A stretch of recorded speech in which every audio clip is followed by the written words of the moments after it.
Овој модул ги запознава учениците со разликите во сензорната обработка и искуството со сензорно преоптоварување во секојдневниот живот.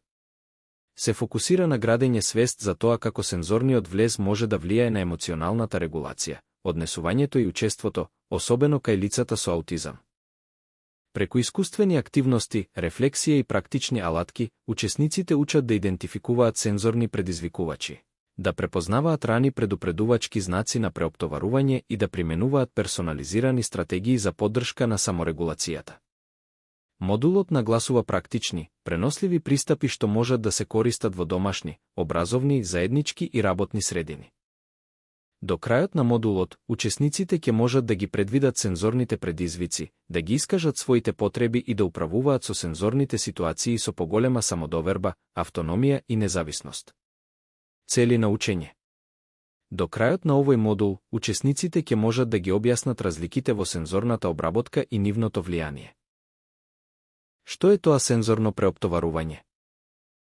Сензорното преоптоварување се однесува на состојба во која нервниот систем прима повеќе сензорни влезни сигнали отколку што може ефикасно да организира, филтрира или регулира.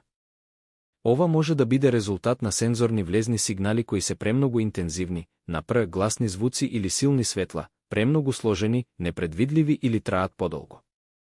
Сензорното преоптоварување не е ограничено на еден сензорен модалитет и често вклучува кумулативни ефекти од повеќе сензорни влезни сигнали кои комуницираат истовремено.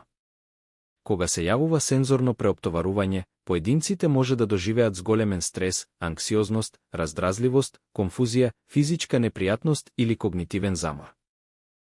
Бихевиоралните реакции може да вклучуваат повлекување, исклучување, избегнување, зголемено повторувачко однесување или нервни колапси. Важно е да се напомене дека овие реакции не се намерни или бихевиорални избори, туку адаптивни невролошки реакции на преоптоварувачки сензорни состојби. Сензорното преоптоварување најдобро се разбира како интеракција помеѓу поединецот и неговата околина.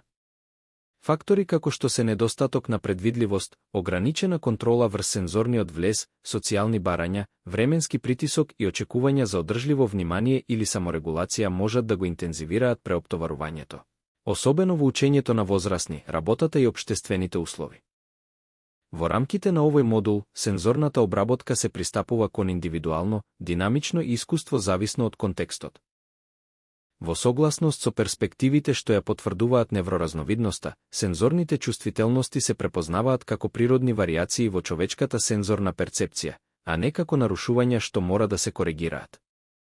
Фокусот е ставен на разбирање на личните сензорни образци и модифицирање на средините, очекувањата и стратегиите за поддршка на регулацијата и благосостојбата.